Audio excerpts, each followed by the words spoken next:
Hello, നമസ്തേ. ഞാൻ ബിന്ദു നായർ. ഇന്നൊരു easy chicken കറിയുടെ റെസിപ്പി നമുക്കൊന്ന് നോക്കാം.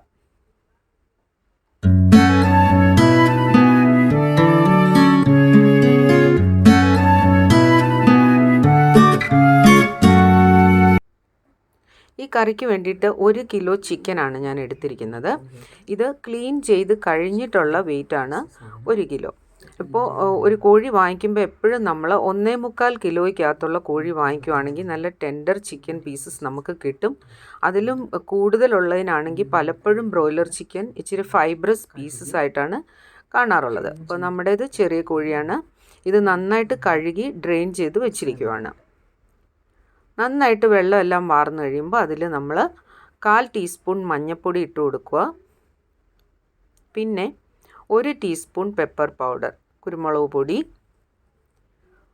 1 ടീസ്പൂൺ ഗരം മസാല പൊടി, പിന്നെ ജിഞ്ചർ ഗാർലിക് പേസ്റ്റ് 1 ടീസ്പൂൺ. ഇനി ഈ ചിക്കൻ പീസസിന് ആവശ്യമുള്ള അത്രയും ഉപ്പ് നമ്മൾ ഇതിലിട്ട് കൊടുക്കുക. ഇനി വിനാഗിരി 1 ടീസ്പൂൺ, വെള്ള വിനേഗറാണ് ഞാൻ ഒഴിച്ചിരിക്കുന്നത്. ഇത്രയിട്ട് നന്നായിട്ട് നമ്മളൊന്ന് മിക്സ് ചെയ്യുക. ഇനി ഇത് ഫ്രിഡ്ജിൻ്റെ താഴത്തെ തട്ടിൽ 1 മണിക്കൂർ വയ്ക്കുക. ഫ്രീസ് ചെയ്യാൻ പാടില്ല. ഇനി 1 മണിക്കൂർ വെച്ച് കഴിഞ്ഞിട്ട് നമുക്ക് തുറന്നു നോക്കാം. മസാലയൊക്കെ പിടിച്ച് നന്നായിട്ട് ഇരിക്കുന്നുണ്ട്. ഇതിനി കുക്കറിനകത്തിട്ട് 1 വിസിൽ വരുന്നിടം വരെ ഒന്ന് പ്രഷർ കുക്ക് ചെയ്യുക. വെള്ളം ഒഴിക്കണ്ട. ഇനി ഇതിനകത്ത് ചേർക്കാനുള്ള സാധനങ്ങൾ, ചുവന്നുള്ളി നമ്മളൊരു 50 എണ്ണത്തോളം എടുത്തിട്ടുണ്ട്. പിന്നെ ഒരു 3 മീഡിയം സൈസ് സവോള എടുത്തിട്ടുണ്ട്. പിന്നെ 2 ടൊമാറ്റോ, അതും മീഡിയം സൈസ്ഡാണ്. പിന്നെ വെളുത്തുള്ളി ഒരു 15 അല്ലി എടുത്തിട്ടുണ്ട്. എരിവിന് വേണ്ടി പച്ചമുളക് ഒരു 4 എണ്ണം, ഇഞ്ചി 1 ഇഞ്ചിൻ്റെ ഒരു കഷ്ണം, നല്ലൊരു കഷ്ണം, പിന്നെ കുറേ കറിവേപ്പില വേണം. പിന്നെ തേങ്ങാപ്പൂളിനുള്ള തേങ്ങായും നമ്മൾ എടുത്തിട്ടുണ്ട്. ഇനി ഇതൊക്കെ ഒന്ന് അരിയണം. ഉള്ളിയും തക്കാളിയും തേങ്ങാക്കൊത്തും എല്ലാം അരിഞ്ഞു വെച്ചിട്ടുണ്ട്. പച്ചമുളക് 2ആയിട്ട് കീറി വെച്ചിട്ടുണ്ട്. ഇഞ്ചിയും വെളുത്തുള്ളിയും നമ്മൾ ചതച്ചാണ് എടുത്തിരിക്കുന്നത്. ഇനി മുഴുവൻ മസാലകൾ: ഏലക്ക 3 എണ്ണം, 2 കഷ്ണം കറുവാപ്പട്ട, 2 അല്ലി തക്കോലം, 3 ഗ്രാമ്പൂ, 1 ടീസ്പൂൺ പെരിഞ്ജീരകം ഇത്ര എടുത്തിട്ടുണ്ട്. മുഴുവൻ മസാല ഇടുവാണെങ്കിൽ കറിക്കൊരു പ്രത്യേക രുചിയും മണവും കിട്ടും. നമ്മുടെ ചിക്കൻ കുക്കായിട്ട് വന്നിട്ടുണ്ട്. ചിക്കനും അതിൻ്റെ സ്റ്റോക്കും കൂടെ നമ്മൾ മാറ്റി വയ്ക്കുകയാണ്.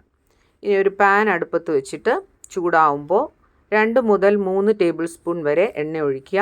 ഏത് എണ്ണയാണ് നിങ്ങൾക്ക് ഇഷ്ടമെന്ന് വെച്ചാൽ അത് ഒഴിക്കുക. ഞാനിവിടെ സൺഫ്ലവർ ഓയിലാണ് ഒഴിച്ചിരിക്കുന്നത്. ഇനി എണ്ണ ചൂടാവുമ്പോൾ അതിലേക്ക് 1 ടീസ്പൂൺ കടുകിട്ട്, കടുക് പൊട്ടുമ്പോൾ അതിലേക്ക് 2 ചുവന്ന മുളക്, വറ്റൽ മുളക് മുറിച്ചിടുക. അത് കഴിഞ്ഞിട്ട് നമുക്ക് മുഴുവൻ മസാലകൾ ഓരോന്നായിട്ട് അതിലേക്ക് ഇടാം. അതൊന്ന് മൂത്ത് നല്ല മണം വരും. അന്നേരത്തേക്ക് നമുക്ക് ബാക്കി സാധനങ്ങൾ ഇടാം. പെരിഞ്ജീരകം കരിഞ്ഞു പോകാതെ ശ്രദ്ധിക്കാം. ഇതൊന്ന് ചൂടായി മണം വന്നു കഴിയുമ്പോൾ നമുക്ക് ചതച്ച് വെച്ച വെളുത്തുള്ളി ഇട്ട് അതൊന്ന് മൂത്ത് വരുമ്പോഴത്തേക്ക് പിന്നെ ഇഞ്ചി ഇട്ട് കൊടുക്കാം.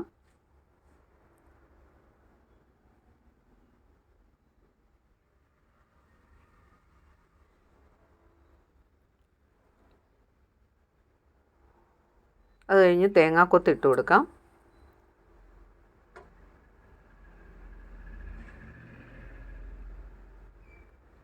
പിന്നെ പച്ചമുളക്, കറിവേപ്പില ഇതെല്ലാം ഇട്ട് മൂത്ത് കഴിയുമ്പോഴത്തേക്ക് ചുവന്നുള്ളി ആദ്യം ഇട്ട് കൊടുക്കാം. ചുമന്നുള്ളി ഒന്ന് വന്ന് കഴിയുമ്പോൾ, പകുതി വഴന്ന് കഴിയുമ്പോഴത്തേക്ക് നമുക്കതിലേക്ക് സവോള അരിഞ്ഞു വെച്ചത് ഇട്ട് കൊടുക്കാം. ഇനി നമുക്ക് ഈ ഉള്ളിക്കും തക്കാളിക്കും ഒക്കെ ആവശ്യമുള്ള, അതായത് ഗ്രേവിക്ക് വേണ്ടിയിട്ടുള്ള ഉപ്പ് ഇതിലിട്ട് കൊടുക്കാം. ചിക്കനുള്ള ഉപ്പ് നമ്മൾ നേരത്തെ ഇട്ടിരുന്നു. എന്നിട്ട് നന്നായിട്ട് ഇളക്കി വഴറ്റുക. ഉള്ളി ഒരു ഗോൾഡൻ ബ്രൗൺ കളറായി വരുമ്പോഴത്തേക്ക് നമുക്കിതിൽ മസാലപ്പൊടികൾ ചേർക്കാം. കാശ്മീരി മുളക് പൊടിയാണ് ഞാൻ ഇടുന്നത്. 2 ടേബിൾ സ്പൂൺ ഫുള്ളാണ് ഇട്ടിരിക്കുന്നത്. തീ കുറച്ച് വയ്ക്കാൻ പ്രത്യേകം ശ്രദ്ധിക്കുക ഈ സമയത്ത്. മല്ലിപ്പൊടി 2.5 ടേബിൾ സ്പൂൺ ഇട്ട് കൊടുക്കാം.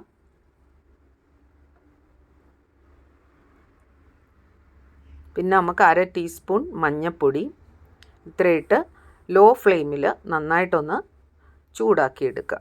ഈ പൊടികളെല്ലാം ചൂടായി കഴിയുമ്പോഴത്തേക്ക് ഒരു തുള്ളി എണ്ണ വേണമെങ്കിൽ ഒഴിച്ചു കൊടുക്കാം. 1 ടീസ്പൂൺ എണ്ണ ഞാൻ ഒഴിച്ചു കൊടുത്തിട്ടുണ്ട് നടുക്ക്. പിന്നെ കറിവേപ്പില ഇട്ട് കൊടുത്തു. ഇനി അരിഞ്ഞു വെച്ചിരിക്കുന്ന തക്കാളി ഇട്ടു. ഇനി നമ്മൾ ഈ മസാല പിടിച്ച ഉള്ളി എല്ലാം കൊണ്ട് തക്കാളി ഒന്ന് പൊത്തി വെച്ച് ഒരു 5 മിനിറ്റ് ഒന്ന് വയ്ക്കുക. പിന്നെ അത് ഇളക്കിയെടുത്ത് അതിലേക്ക് ചിക്കൻ്റെ സ്റ്റോക്ക് ഒഴിച്ചു കൊടുക്കുക. ചിക്കൻ പീസസ് ഓൾമോസ്റ്റ് വെന്താണ് ഇരിക്കുന്നത്. ബ്രോയിലർ ചിക്കൻ ആയതുകൊണ്ട് ഒരു വിസിലിൽ തന്നെ വേകും. ഇനി നമ്മളിത് ഒന്ന് അടച്ചു വെച്ച് തിളപ്പിച്ചെടുക്കുക. ഇപ്പം നന്നായിട്ട് വെട്ടി തിളയ്ക്കുന്നുണ്ട്. ഈ സമയത്ത് നമുക്ക് അതിനകത്തേക്ക് കഷ്ണങ്ങൾ ഇട്ട് കൊടുക്കാം. ഒരുപാട് വെന്ത് പോയാലും ചിക്കൻ്റെ കഷ്ണമെല്ലാം അടന്നടന്ന് പോകും. അതുകൊണ്ടാണ് നമ്മളിങ്ങനെ ചെയ്യുന്നത്. ഇനി മസാലയൊക്കെ നന്നായിട്ടൊന്ന് ഇളക്കി പിടിപ്പിച്ചിട്ട് ഒരു 10 മിനിറ്റും കൂടെ നമുക്ക് അടച്ചു വെച്ച് കുക്ക് ചെയ്യാം. ഇപ്പോൾ നമുക്ക് ഉപ്പ് നോക്കാവുന്ന സമയമാണ്. ഇനി അതിലേക്ക് കുറച്ചുകൂടെ ഫ്രഷ് കറിവേപ്പില ഇട്ട് കൊടുക്കുക. 1/2 ടീസ്പൂൺ ഗരം മസാല പൊടിയും കൂടെ ഇട്ട് കൊടുക്കുക. കഷ്ണം ഉടയാതെ മിക്സ് ചെയ്യുക. ഇനി ഞാനിവിടെ ഒരു 100 ml കോക്കനട്ട് മിൽക്ക്, അതായത് തേങ്ങാപ്പാലിൻ്റെ പൊടി കലക്കിയതാണ് ഞാനിപ്പോൾ ചേർത്തിരിക്കുന്നത്. തേങ്ങ പിഴിഞ്ഞെടുത്തതല്ല. തേങ്ങാപ്പാലും ചേർത്ത് നന്നായിട്ടൊന്ന് ചൂടാക്കിയെടുക്കുക. കറി റെഡി. റെസിപ്പി ഇഷ്ടപ്പെട്ടെങ്കിൽ ലൈക്കും കമൻറ്റും ഷെയറും ചെയ്യാൻ മറക്കരുതേ. പുതിയതായിട്ട് ഈ ചാനൽ കാണുന്നവരൊന്ന് സബ്സ്ക്രൈബ് ചെയ്തിട്ട് ബെലൈക്കൺ പ്രസ് ചെയ്ത് ഓൾ സെലക്ട് ചെയ്യുക. നോട്ടിഫിക്കേഷൻസ് എല്ലാം കിട്ടും. Thank you for watching the video. By.